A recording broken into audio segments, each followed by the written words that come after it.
Dear students,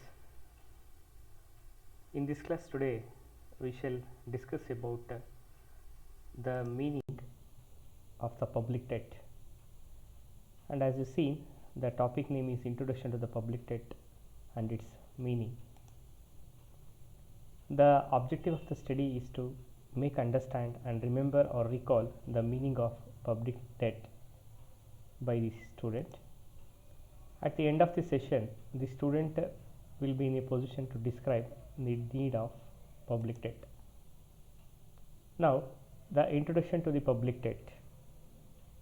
Public debt includes all liabilities of the government that have to be paid from the consolidated fund of India.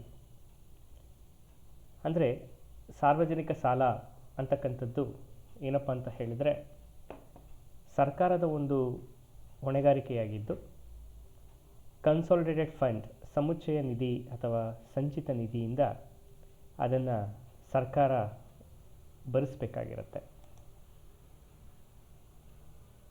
In contrast, we can say that the annual government budget deficit,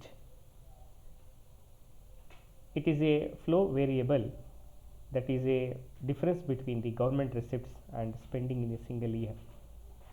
ಅಂದರೆ ನಾವು ಏನು ವಾರ್ಷಿಕ ಬಜೆಟನ್ನು ಮಂಡಿಸ್ತೇವೆ, ಆ ವಾರ್ಷಿಕ ಬಜೆಟ್ನಲ್ಲಿ ಸಾರ್ವಜನಿಕ ಸಾಲ ಅಂತಕ್ಕಂಥದ್ದು ಸರ್ಕಾರದ ಆದಾಯ ಮತ್ತು ವೆಚ್ಚದ ಒಂದು ನಡುವಿನ ಒಂದು ವ್ಯತ್ಯಾಸವಾಗಿರುತ್ತೆ. ಅದು ಒಂದು ವರ್ಷಕ್ಕೆ ಸಂಬಂಧಿಸಿದಂತೆ. ಸಹಜವಾಗಿ ಏನಪ್ಪ ಅಂತ ಹೇಳಿದರೆ ನಾವು ಪ್ರತಿ ವರ್ಷ ಕೂಡ ಬಜೆಟನ್ನು ಮಂಡನೆ ಮಾಡ್ತಾ ಹೋಗ್ತೇವೆ. ಇಲ್ಲಿ ಸಾರ್ವಜನಿಕ ಆದಾಯ ಮತ್ತು ಸಾರ್ವಜನಿಕ ವೆಚ್ಚದ ನಡುವೆ ವ್ಯತ್ಯಾಸ ಕಂಡುಬರುತ್ತೆ. ಈ ವ್ಯತ್ಯಾಸದ ಒಂದು ಭಾಗವನ್ನು ನಾವು ಏನಪ್ಪ ಅಂತ ಹೇಳಿದರೆ ಸಾರ್ವಜನಿಕ ಸಾಲದ ಮುಖಾಂತರ ಕೂಡ ಏನು ಮಾಡ್ತೇವೆ, ಭರಿಸ್ತೇವೆ. Public debt is a stock variable, ಅಂದರೆ ಸಾರ್ವಜನಿಕ ಸಾಲ ಅಂತಕ್ಕಂಥದ್ದು ಒಂದು ದಾಸ್ತಾನಿನ ರೀತಿಯಲ್ಲಿ ಇರ್ತಕ್ಕಂಥದ್ದು ಅಥವಾ ದಾಸ್ತಾನಿನ ಚರ ಅಂತ ಕೂಡ ನಾವು ಹೇಳ್ತೇವೆ. ಅಂದರೆ ಇದು ಒಂದು ಸ್ಪೆಸಿಫಿಕ್ ಪಾಯಿಂಟಲ್ಲಿ ಮಾತ್ರ ನಾವು ಪರಿಗಣನೆಗೆ ತೆಗೆದುಕೊಳ್ಬೇಕಾಗತ್ತೆ. It is not a flow, ಇದು ಒಂದು ಅರಿವಿನ ಕಾನ್ಸೆಪ್ಟ್ ಅಲ್ಲ. ಇದೊಂದು ಏನು ದಾಸ್ತಾನಿನ ಪರಿಕಲ್ಪನೆ ಆಗಿರ್ತಕ್ಕಂಥದ್ದು. ಹಾಗೆ if U see the government depends heavily on market borrowing to meet its operational and development expenditure. ಸರ್ಕಾರ ತನ್ನ ಒಂದು ನಿರ್ವಹಣಾ ಮತ್ತು ಅಭಿವೃದ್ಧಿಯ ಒಂದು ವೆಚ್ಚ ಏನಿದೆ, ಸೊ ಇದನ್ನು ಮಾರುಕಟ್ಟೆಯಿಂದ ಸಾಲ ಎತ್ತೋದ್ರ ಮುಖಾಂತರ ಭರಿಸಬೇಕಾಗತ್ತೆ. The study of debt becomes key to understand the financial health of the government. In other sense, we say that the financial health of the government is being understood by the public debt of the government.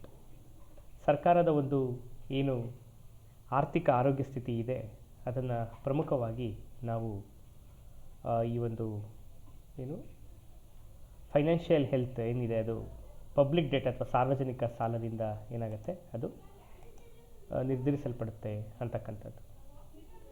ಮತ್ತೊಂದು ಏನಪ್ಪ ಅಂತ ಹೇಳಿದರೆ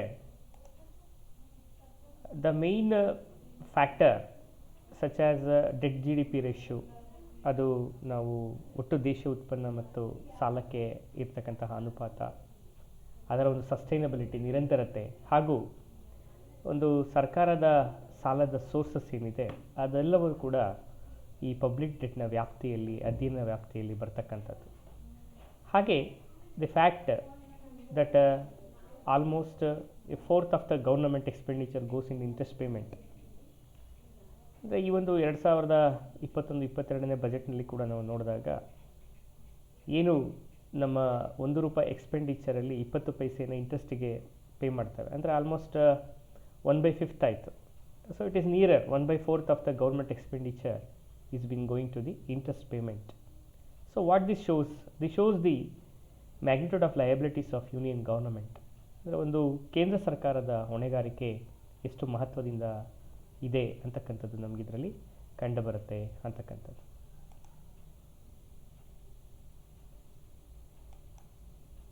ಧನ್ಯವಾದಗಳು. So till now you understand the concept or the meaning of public debt.